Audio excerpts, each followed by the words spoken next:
Hello, assalamu alaikum. Myself Alvia Hossain and this is my sister.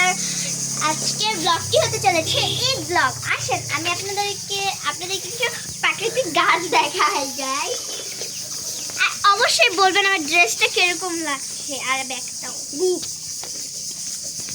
Wow, এটা দেখেন আম গাছ guys. এদিকে অনেকগুলো আম গাছ আছে।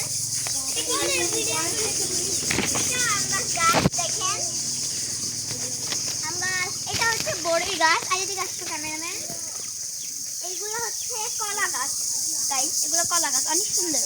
তারপর আরেকটা জিনিস দেখাচ্ছি, এটা হচ্ছে গাইস ছোট একটা পেঁপে গাছ।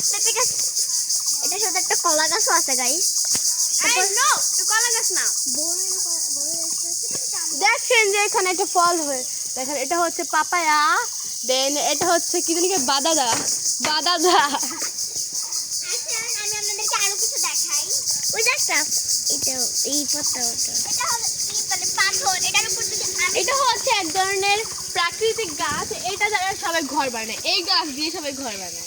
ইয়েস। আর দেন দাঁড়ান আমি একটু বের করে দেখাই। গাইস এদিকে আসো, এটা মনে হয় একটা ওয়াশরুম গাইস, দেখে যা মনে হচ্ছে। ভিতরে ঢুকলে বুঝে যাবে, ভিতরে ঢোক। এটা আমি গাইস জানি না এটা কি গাছ, এটা কি ভাই?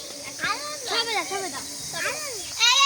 তো গাইস এটা হচ্ছে সবেদা, দিকে সবেদা মানে তোমার ব্লগটা নষ্ট করে দিল মিডল ফিঙ্গার দেখায়া। দেখেন সবেদা গাইস, সবেদা। এটা কি গাছ গাইস? বেশি বড় পারছে গাইস। এটা কি ভাই? এটা হচ্ছে নারকেল। তো এটা হচ্ছে ছোটখাটো একটা নারকেল গাছ গাইস। আর এদিকে হচ্ছে রাস্তাটা একবার দেখাও ব্লগার। রাস্তা দেখেন গাইস, এটা হচ্ছে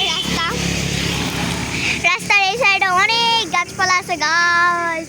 ওইদিক থেকে সব লোক আসছে। আসো আরে দাও রাস্তা সবাই আসো। ওকে অফ করে দাও ভিডিও, আরে গাইস ভিডিও পর্যন্ত ভালো লাগলে শেয়ার কমেন্ট তুমি। আসসালামু আলাইকুম, ভালো থাকবেন সবাই, আল্লাহ হাফেজ।